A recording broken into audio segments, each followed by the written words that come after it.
Hello and welcome to today's show with Dr. Jeanette. In this program, Dr. Jeanette shares with the audience ways to develop their inner skills for outer results. With its meditation, visualization, affirmations, and more, you'll learn something today to help you live happier, healthier, and more satisfying lives by working your inner game now. Welcome, Dr. Jeanette. Hello. So glad that you could join us today for an amazing show on the inner skills for outer results. And each week we talk about and talk with a guest and talk about ideas of inner skills for outer results. Now, what does that mean? If it's okay, let me just start with a story. You know, many years ago, I was in a very troubled marriage and I had 3 small children and I felt hopeless and I felt like a victim, like nothing I could do would get me out of this hole. And one day I walked into a bookstore which would change my life, and in that bookstore I found all kinds of books about personal development and spiritual growth, and I got on this journey of really practicing inner principles, and by that I mean anything from meditation, which is now what I teach as the core practice, and also the ideas of awareness of what's happening inside, what are my belief systems and how my beliefs are ruling my life. And in that moment, I began to see how I had belief systems that life was hard and that I had to work really hard and it was a struggle and that I didn't really deserve very much. And I looked around my life and I saw all kinds of evidence that life was hard and I didn't deserve very much at all. And as I began to go on this path of self-discovery and looking inside and becoming more and more aware, I began to watch the outer results of my life change. I was able to move out of an abusive situation and move into the next part of my journey, which would be 12 years as a single mother raising my 3 children. And through that and all the lessons and life experience that I went through, I continue to look deeper. What is it inside of me that is attracting this situation? What is it that I'm really believing underneath that's creating all around me?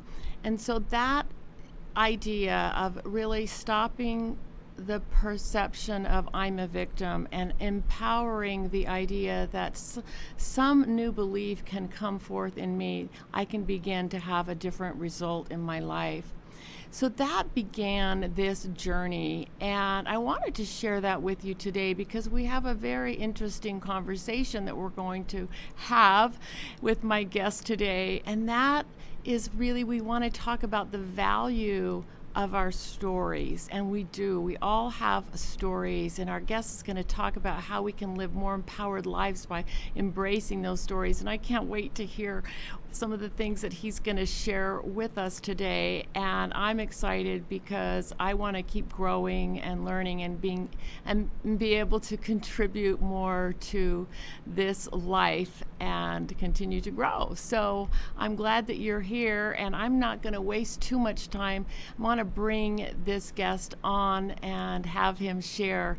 And so let me just tell you a little bit about him. First of all, I've just met him recently, and again, it's like when you start living this life starts to be synchronistic. It brings the right people at the right time. You start making goals and have a vision. You can trust that life is going to, bring into your life exactly what is needed. And of course, that's what happens in all of these activities. So I'm excited. I just met him, and I'm very touched and moved by the depth of his sincerity and by his story, which he's going to share with us today. So our wonderful guest today is Jeff, and Jeff Faldalen is an acceleration specialist. I think that means that he gets under them and makes them go faster, but he's going to tell you that. He's the founder of New Concept Coaching and Potential Zone podcast. He's a 2-time best-selling author, and I'll let him just tell you the names of those books. He shared the stage with many greats, And he is also a master in NLP and timeline therapy, hypnosis, and he has decades of recovery. He has an extensive understanding of breaking through these negative beliefs and limitations. His journey began after a car accident that almost claimed his and his sister's life, and he will hopefully share about that. It's a very powerful story. But since then, his passion really is to use his own creativity and his unique teaching style to guide people beyond what holds them back and helps people live to their greatest and highest potential.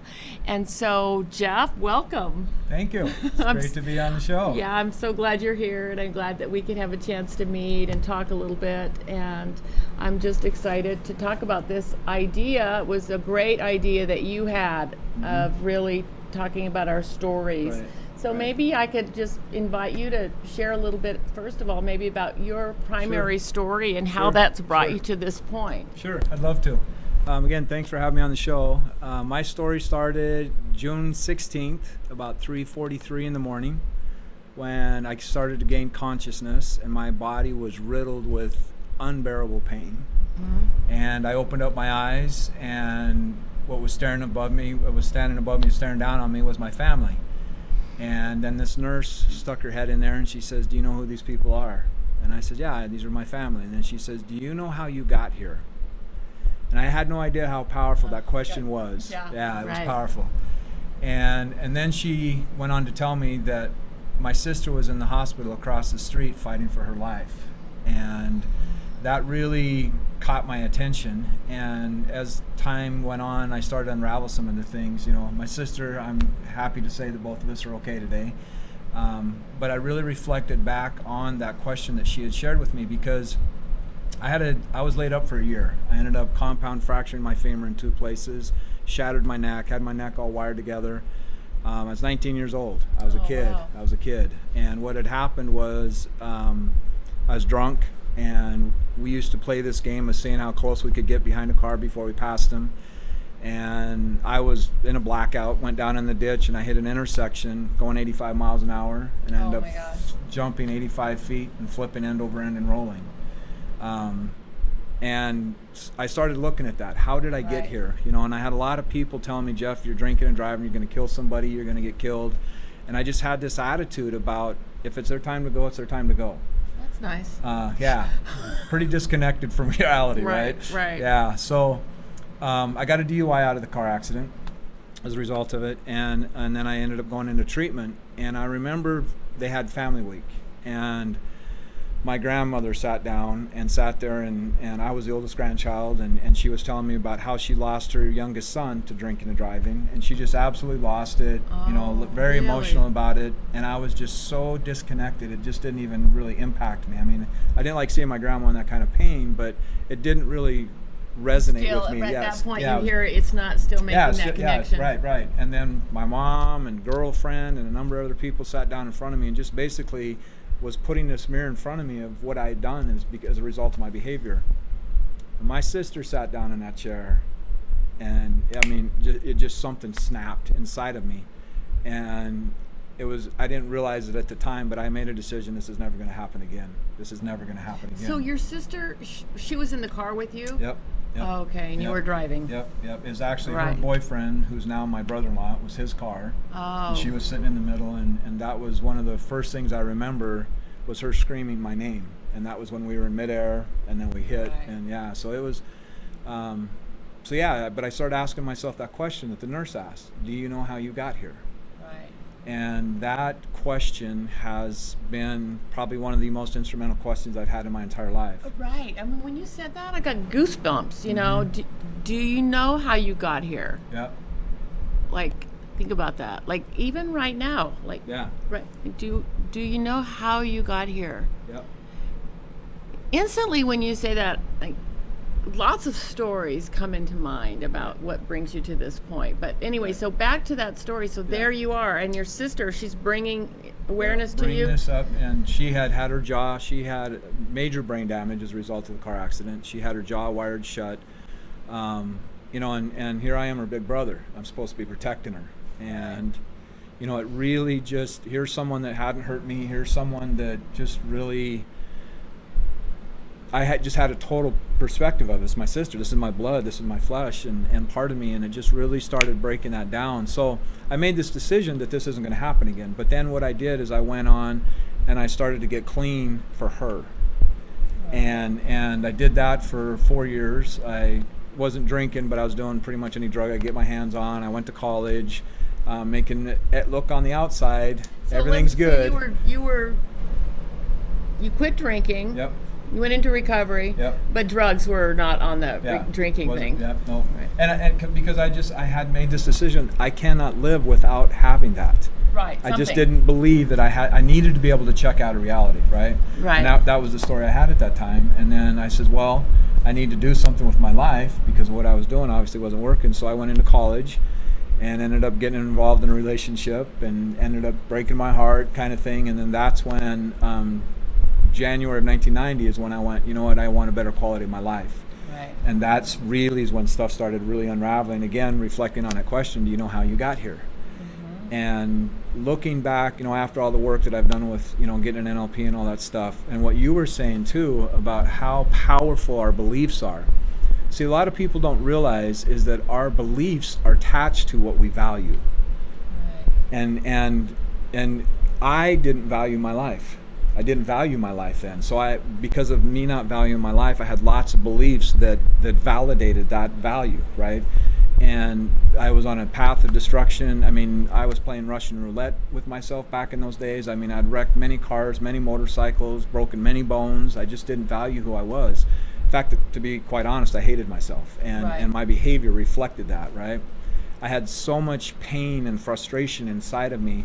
And there was something more there that I didn't realize until, you know, we'll talk about that later. But, you know, I just didn't value life. And then in that moment, I recognized how fragile life really is. And you know, when I went into the hospital, I was in the hospital 3 weeks, and in that time, I lost 25 pounds. And I come out of the hospital, I'm a little over 200 pounds now, and I was down to 150 pounds, really fragile. I'm not very mobile, and it just really made me start looking at, that's what it took to get my attention. Right. You know, this is what happens. And, you know, and then later on, when I started losing my hair, this is funny. What happened? No. Yeah. This is a funny that started story. 30 years ago, and now close. He's bald. Yeah, it was funny because after I quit drinking and everything, my hair just says, okay, I'm checking out. But when I started going bald, I became suicidal. And I mean, it was a major, major thing for me to go through it. But what I didn't realize is, why was it such a big thing for me? It's because I got a scar down my back and my neck that's that long. Yeah. And my long hair covered that scar. Samson. Right. You got your strength. But what the hair did for me, this is my story. Right. The hair did for me is it covered up my shame of that scar. Gotcha. Yeah. And now that I had to get the hair out of the way, now people are going to be asking me all the time, how'd you get that scar, blah, blah, blah. And since then, I've had lots of fun with it. I tell people I've had a brain transplant and things like that. Good. All right, so you have this story, and it's a traumatic story. It's early on in your life. It started to shift. It sounds like it starts your path of transformation and recovery. And as we all know, those early stories, they start our path. Right. And they don't fix our path. They start our journey. And so now, you know, fast forward, I'm sure you've had a lot of stories. Talk to me some more about, you know, like how can all of us, I mean, everybody that's watching this has a story, and we all want to become more empowered. We all want to be able to live the lives that are ours most authentically, and I have a sense that authenticity goes into what you want to talk about. So what are some, like, so now I see you, I'm going to say, like, here you are in the beginning, and you've got all this, and then there's a whole bunch of stuff that's brought you over here where now you're really, your life's purpose is helping other people and empower other people, and went through a lot of training in order to do what it is that you do. just like myself. And so now you're over here doing that. Now you're giving back. But so for that person that's kind of in that journey, you know, what are some of the steps, and what's the tie-in with the idea of our stories and how that can really empower us? What do we do about that? The first thing is to recognize, to get in touch with the fact of the importance of it, you know, is because who do we spend every waking moment with? Ourselves. Right. We spend every waking moment with ourselves. And this needs to be our number one relationship. Right. Not it's all about us, not that kind of thing, but we are who we live inside of all the time, right? So we need to really understand that and get in touch with this internal dialogue that we have inside of ourselves. And start asking ourselves the questions again of how did we get here, right? Because it's the micro decisions that we end up creating that compound over time that has put us where we're at today, right? And exactly. So the first thing is how do you talk to yourself? Right. How do you talk to yourself? And really looking at that, because the stories we attach to, let me back up a little bit. Everybody's heard of the song Hotel California. Right? Love that song. It's an amazing song. It's like, what does this song mean? Right. And I was watching this documentary of the Eagles, and they were talking about it, and Don Henley was like, you know, it's amazing what people have come up with they thought that song meant, right? Yeah. And I'm sitting there and I'm watching the TV and I'm all excited. He's like, all right, he's going to reveal, right? And he says that song is nothing more than moving from innocence to experience. Now, that is going to change how you hear that song from this point forward. Because, and why is that important, and why I bring that up is because experience itself is neutral. It's what we attach to it that makes it so we want to push it away or that we want to embrace it, right? So we got to start looking at that. And the thing that I talked about with my scar in the back of my neck was the shame. See, shame, if we can look at shame objectively, shame wants to survive just like anything else does. Right? And so shame will convince us that don't look at me, because it's one of those things about if I can pretend that I don't exist, then I can always be here, right? And shame so the difference between, I get this question a lot, the difference between shame and guilt is I did something wrong, shame is I am wrong. And it's an identity thing. It's an identity thing. Yeah. It becomes who you are, which Right, and everything. it's a lie. Obviously, it's a lie, right? But somewhere along the lines, we pick this story up, and this is why it's important to understand what our stories are, because our stories that we tell ourselves internally is what our behavior adapts to. Right. See, it's our behavior is an adaptation, right? It adapts to what's going on inside of here, right? And when we're born, I mean, think about the process of learning how to walk. It's a pretty extraordinary thing, really. I mean, you're going down from all fours to standing up vertically on two legs. Right. It's a pretty extraordinary thing. But in that child's makeup, it's not an option not to walk. Right? I mean, it's just, I'm willing to get black eyes, I'm willing to fall down, I'm willing to do whatever it takes for me to learn how to walk and step into my potential. Right? But as we're conditioned. But that's because they're not thinking. They're just doing what they know what to do. Right. You know, that's what I do. I'm not thinking, should I walk or shouldn't I walk? And what if I fall down? What will people think? Right. And if I fall down, everyone's going to be looking at me and I'm going to be wrong. No, they're not thinking. They walk because they must, right? Right, because they must. Because they must, exactly. That mind, can really mess with you. Yep. I love that you're bringing that up. No, and that's a great way to look at it, because we do what we must. Right. And the thing that stops more people than anything, and I'm here to tell you, I don't have this down by any stretch of the imagination. We're all learning. I mean, I'm always learning this. Right. You know, it's something I consider I'm a mastering at it, but it's because I do it all the time. I'm really thinking, what is the limit of this? What is the edge of this? But it's fear of the pain. Yeah. Fear of the pain stops us more than anything else in this world. Is we attach pain to these different experiences that we've had, and with all the compassion in the world, I understand that there's traumatic things that have happened to people, and I from my own personal experience as well. But it's this story we tell around this, and we allow this experience to deny us the life that we were given, which is hugely important to get. And there's a story. What did that look like as an example? That we attach. we avoid fear. Is that what you're saying? Yep, Help me yep. understand. We The avoid pain, we avoid the the fear of pain, Yep. so we don't take action Right, because right. we're afraid of Right. the pain. Right. So, for example, we may not take action on a dream or a goal. We're not thinking about the possible success. We're thinking of the possible humiliation, that kind of thing, or... Yes, and that's a great question because, I can give you a personal example. Okay. Somebody, when I started this internet stuff and learning how to get online and things like that, this person gave out this assignment, this challenge. And I'm like, all right, cool, I can do this. And it was to do a blog post every day for 90 days.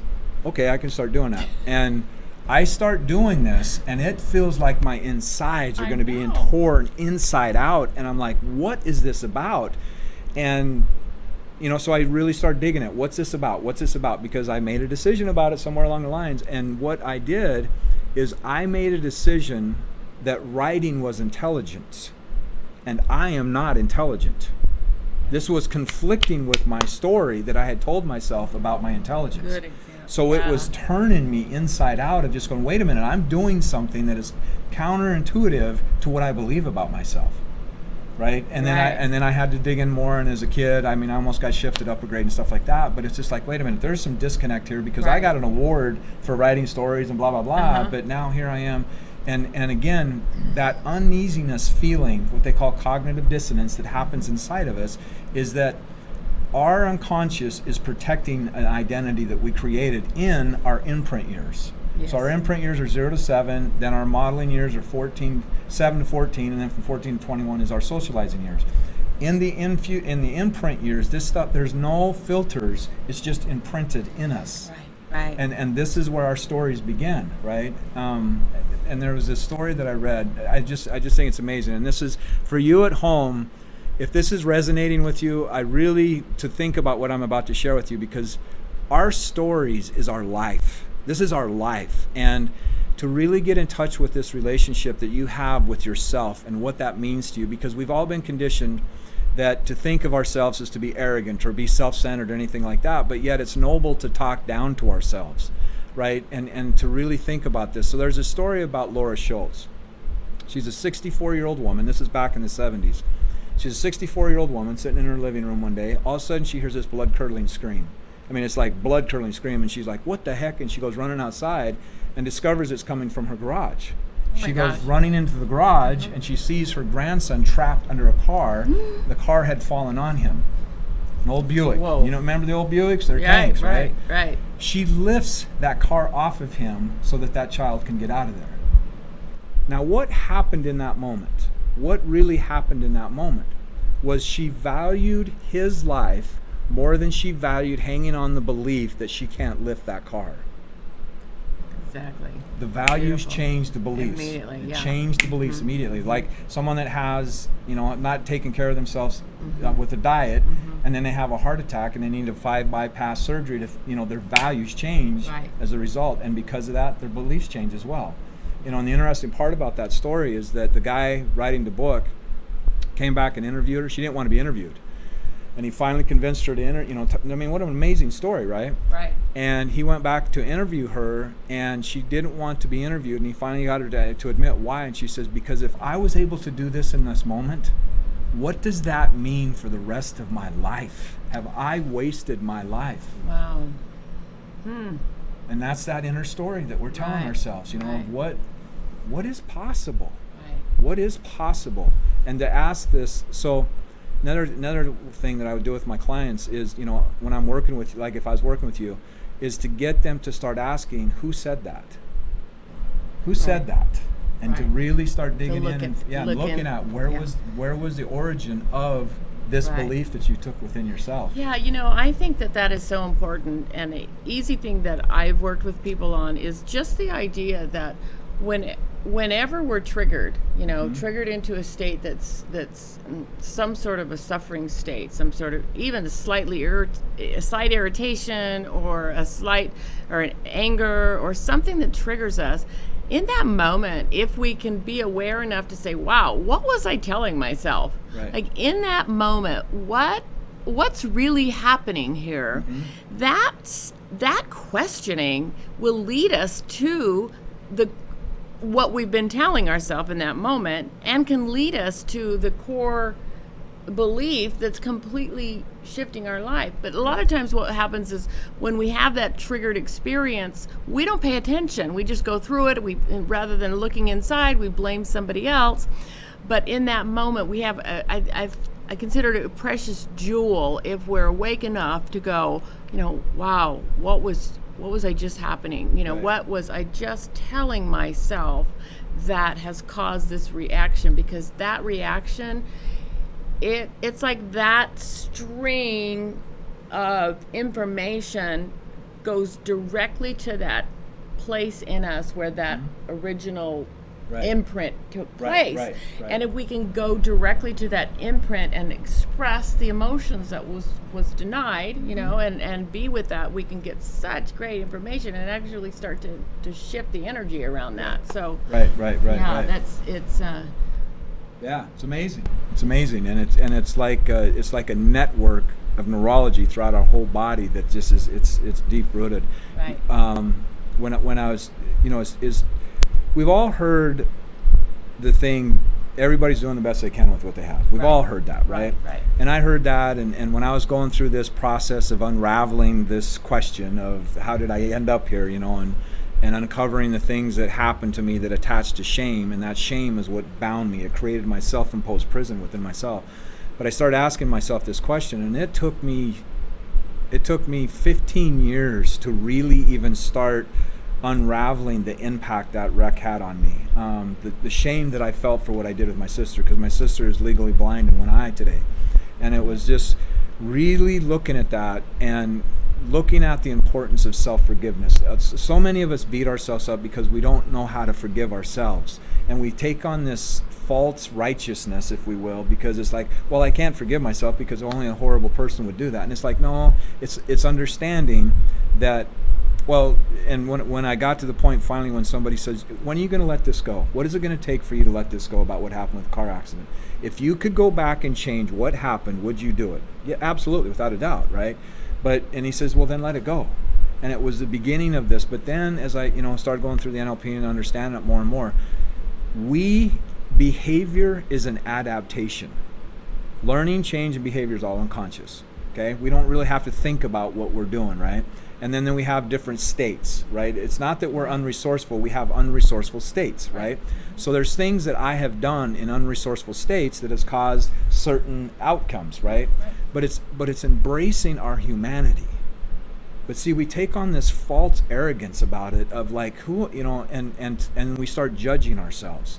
And it's like, then we play this judge, and then the judgment that we have on ourselves is what we project onto other people. And we are fear of their judgment, but it's really our own judgment that we have on ourselves. Right. I could sit here all day long and say that, what, you look like you're blue.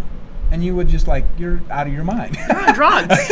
Right. But because you know that you're not blue, right? But see, if we don't get in touch with this, we get so affected by other people's opinion, and then we hold our stories back.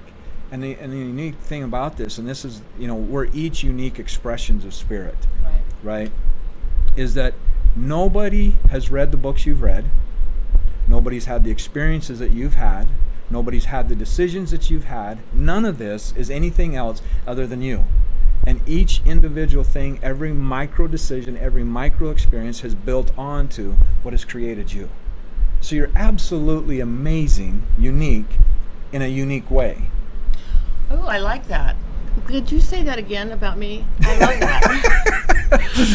And I think we're going to take a break, but hold that thought, because I want to come right back to the part where he's telling me what an amazing person I am. I look forward to it. I really want to come back and look at this idea, some of the things that I heard you say that I think listeners will be interested in, because it seems so universal for all of us. Is what I've heard is we all have some shame attached to probably, I would imagine, our most significant stories. Absolutely. So if they are really our significant stories, there is shame attached to that. And I can think of several of my stories. It's like, yeah, I wish I was perfect, but freaking no.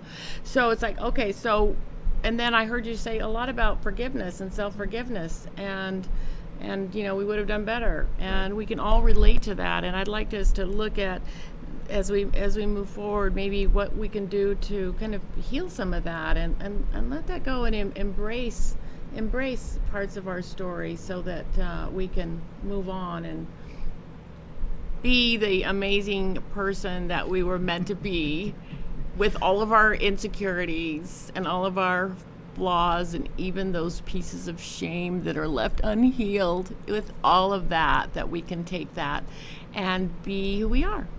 And so we're going to just take a couple minute break, and we'll be right back.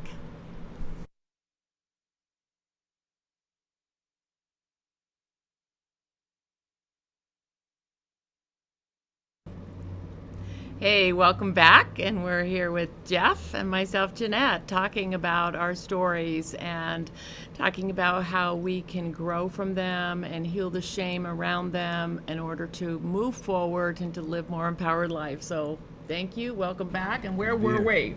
We were talking about forgiving self, weren't we? Yes, Yeah, so we talked about awareness, that's how important awareness is, to just become aware of what's happening. And then also we talked about belief systems and self-talk, and how the things that we're saying to ourselves about situations that come up help us grow. And what are some other important things on this journey? I think with awareness, which is really, really crucial for us to look at, is what is the truth and what is a lie. Write out a list of me, and then have a column of what is the truth and what is a lie, and where did we get that lie. And for me, one of the biggest breakthroughs that I really had, and we talked about journaling. Journaling is hugely, hugely important. And I know a lot of people bring up resistance when they first start doing this, but it's so if that's going on with you right now, I want to propose something to you. We all want to have deep connections. It's how we're socially made up. We want to connect with people intimately and really get to know one another. But here's my question to you. How can you let somebody know you intimately if you don't know yourself intimately? And that's why it is so important for you to journal. It's not about diarying, although diarying, it can take on that face sometimes, but it's really looking at and unraveling, how do we see ourselves?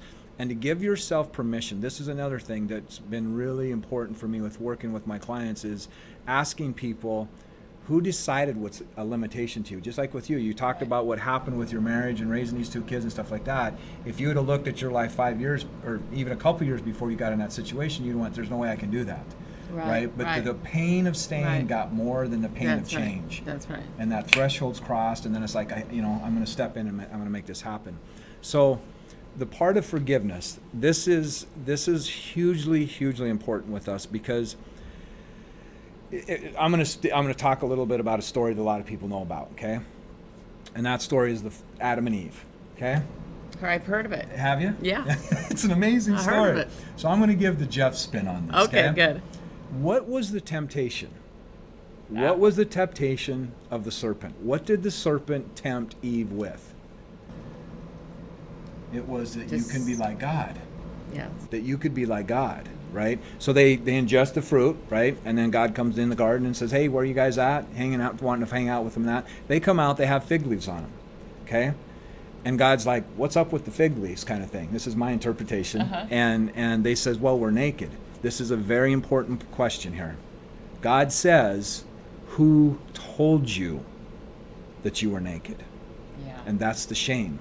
Right. That's the ego. See, and for me, metaphorically, whether it happened or not is irrelevant. Right. But it's ingesting that fruit is where the ego entered into us. We got to be like gods. That's the ego that enters us. It's our ego that wants to tell us that you should be ashamed of yourself. And some of us, me just saying that you should be ashamed of yourself, how many of us have heard that? Right. And usually by well-intended people right. that wanted to guide us in a way, but then that ends up being a filter that we use when we're stepping outside of something new, right? Because usually we do a mistake or something like that, and they go, you should be ashamed of yourself. Again, well-intended people, well-intended people. So it's looking at your behavior is an adaptation of what your beliefs and your values and your decisions and all these things that have happened, is that whatever moment it happened, you were doing the best you could in that particular moment. Right. So to not forgive yourself is to, so here's the next question. How does not forgiving yourself serve you? And a lot of people are like, well, it doesn't serve me. If it didn't serve you, you wouldn't be doing it. You wouldn't be doing it. That's right. Right? And so that's how we can. That's an interesting question, Yeah, isn't it? yeah. What do you get out of believing the things that we believe? And again, that's experience, attaching a story to the experience, right? And there's, it's just like some of the clients I've worked with is, as a child, when they're going through the weaning process of moving out of the parents' room into their own room, and it's dark and it's scary toward the baby, and then the baby gets sick, and now all of a sudden they're getting the attention back. The child associates sick with love. Right? And it's just, and again, this is for parents, don't take this on. Parents are doing the best they can. And I mean, the first child is raised much different than the second child. Because the second child, there's experience there. And getting to understand. And it gets a lot better when you get grandchildren. You're really an expert by now. You've made all these mistakes, then you got grandchildren, you can just love them and leave them alone. Right. And on that note, that's interesting you brought that up, is because for a long time my dad was telling me about my grandmother. Okay? And what I was hearing him talking about was my grandmother. And then there was a moment I'm like, no, wait a minute, he's talking about his mom. It's not my grandmother. Yes. So just like you said, as you get older, it's a totally different relationship, but it's also a totally different person. Because every 7 years, every cell in our body completely regenerates, right? So she's a completely different person by the time I come around, right? So, so being aware. I mean, really looking at your story and looking at it objectively, and this is what journaling will allow you to do, is when you start writing out stories or experiences that you've had in your past and you start having these emotions come up, that is a sign for you to start looking at some stuff. Because the interesting thing is we're electromagnetic beings, okay? Our thoughts are our electrical part of us, our emotions are a magnetical part of us. It's kind of out there, but the point in saying that is our emotions attract situations into our lives in order to get us to learn the lesson so that we can let go of it. That's right. Okay? So if we're having emotion around that, it's because it wants to be dealt with.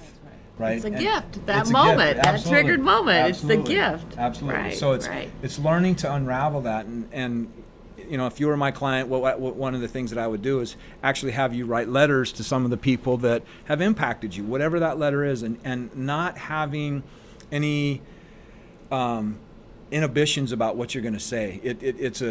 How many conversations do we have with people that we're filtering it on being accepted? Right.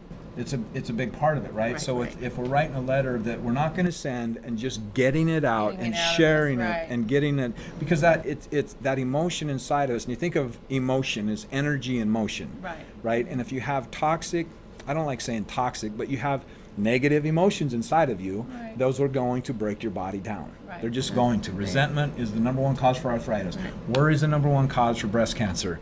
Just on that note, my head went somewhere else about how mothers, one of the things they say, well, I worry because I'm your mother.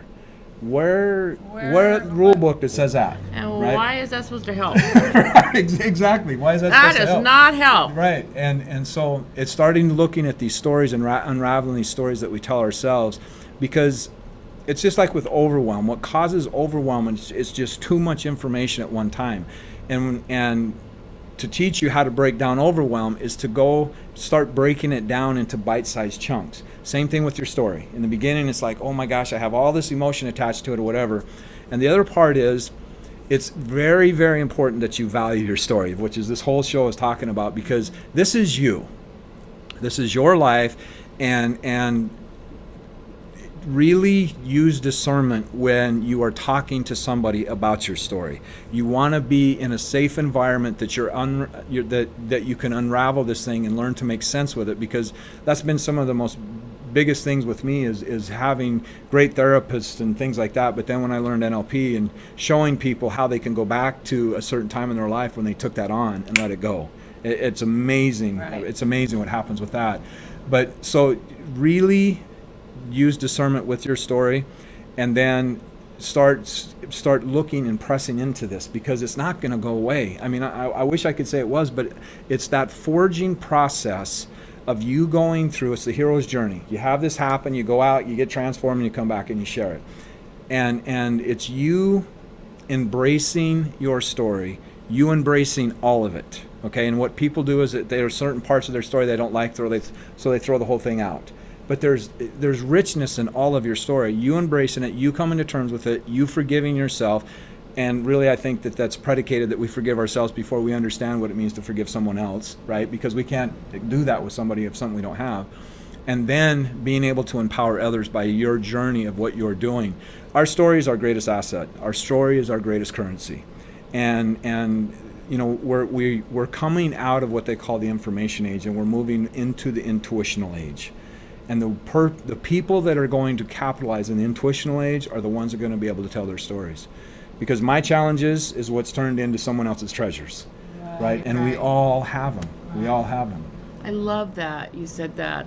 And the one thing that does come to my mind, and I think that we should bring it up because it's a very subtle difference, is we all know people that are lost in their story, right? Mm-hmm. So it's like the story of my suffering, or the story of my victim's story, or this story that we don't use to grow through. And I see a subtle difference. It's like any one of my stories, or even your original story, at any level, we can take our story and get stuck there by being a victim, by saying this happened to me. And when we say this happened to me, we become stuck in the story.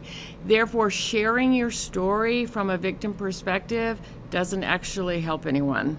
Just a FYI. And I've learned this as a speaker, as a spiritual teacher for 18 years, telling stories. And you can only imagine over 18 years, I have been stuck a few times in the middle of growth. When you live on this edge, you go through some crap, okay?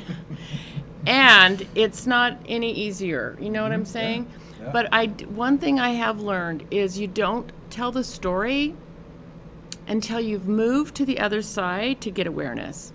Like if I would get up and share a story, say on Sunday morning, share a story in a class, and I would go into the suffering of the story, but never have gained the nugget of growth, or never have gone to the other side of forgiveness, or not have really got what I needed to grow to the other side, my story now becomes something that is a downer. It pulls people down to the vibration, to the level of the suffering, to the level of the story. Yep. So we need to become aware of that we're not just, I'm just going to tell my story. I watched this show the other day and they said, tell your story. Get down over here, family, sit down. I'm going to freaking tell you my story. And it's a bad one. I mean, it's bad. Like I got some, I'm trying not to swear. I swear a lot. Okay. One time somebody said I was the effing minister. Oh, because, you can only imagine that. Yep. But that's whatever. Models. That's right. There are some times when those words just say what you need to say. Yep. But my point is this, that we just share this idea that that our stories, it's important for us to do our own work and awareness and heal. And the simple thing for me, because I'm not as smart as you, we'll do a programming later on that, but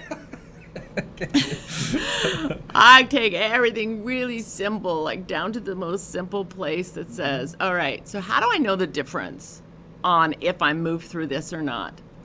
And if my self-talk is still, those damn fools, if they would have done it differently, I'd have been a different person today. Or if he would have been different, or if they would have done it.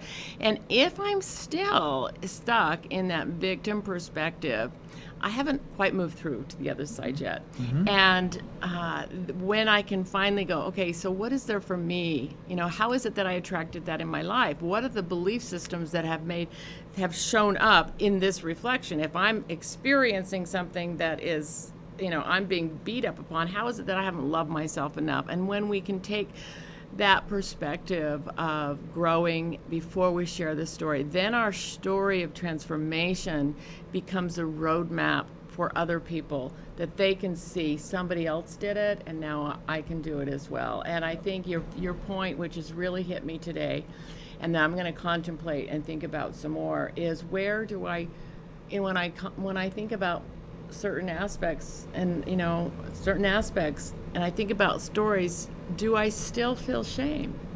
Is there still some unburied shame? Like, I don't want to talk about that. I'm going to tell it this, but I'm not going to talk about that.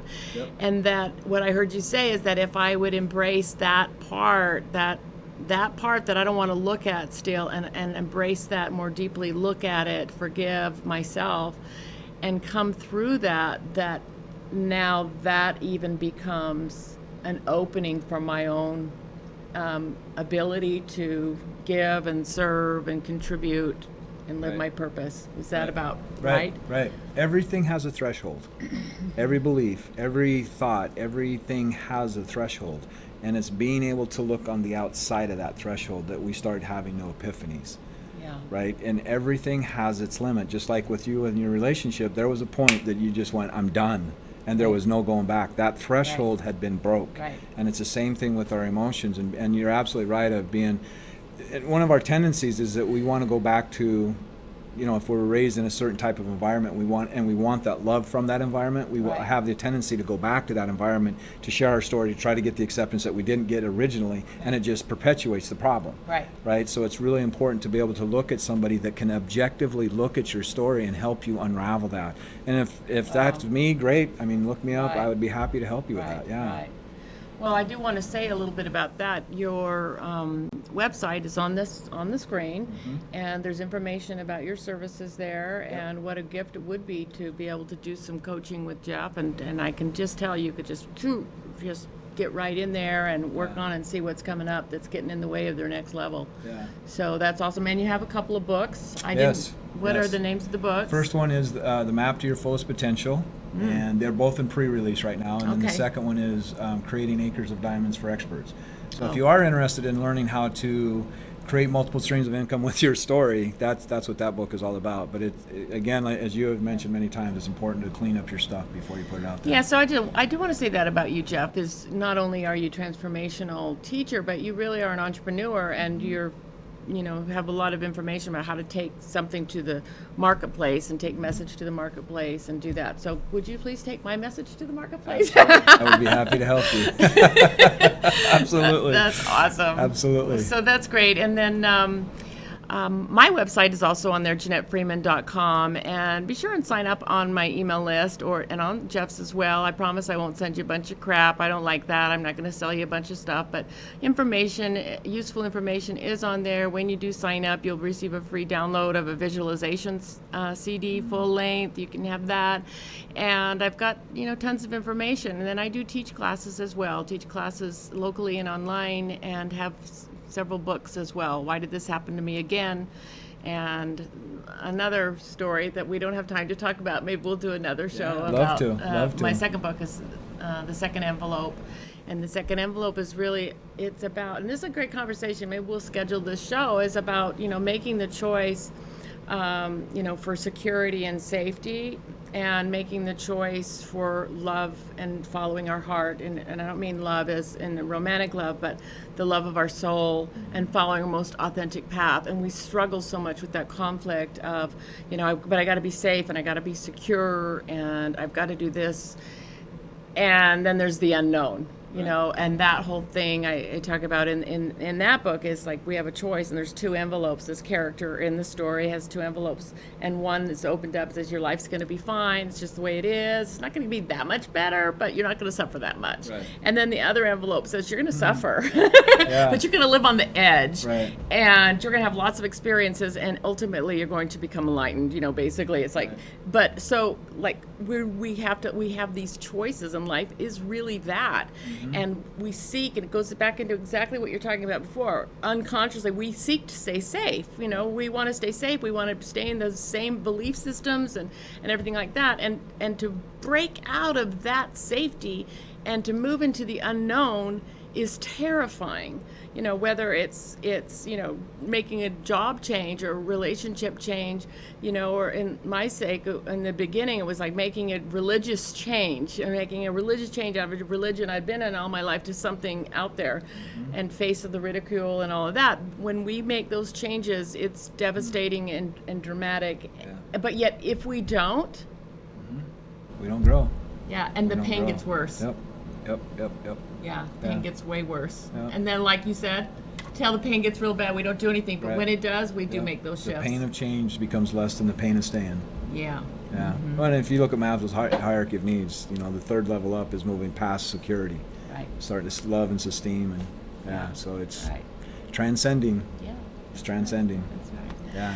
Well, I'm so glad you've been here. The purpose of this show is really to have conversation about inner skills and to bring awareness into the world that if we want something to change in our outer world, we've got to really work inside. And there's lots of teachers and practices and principles that we can learn to be able to access self-awareness, to be able to calm our minds, to be able to grow spiritually and access the part of us that is beyond this world, really, and beyond our belief systems, and experience deeper peace.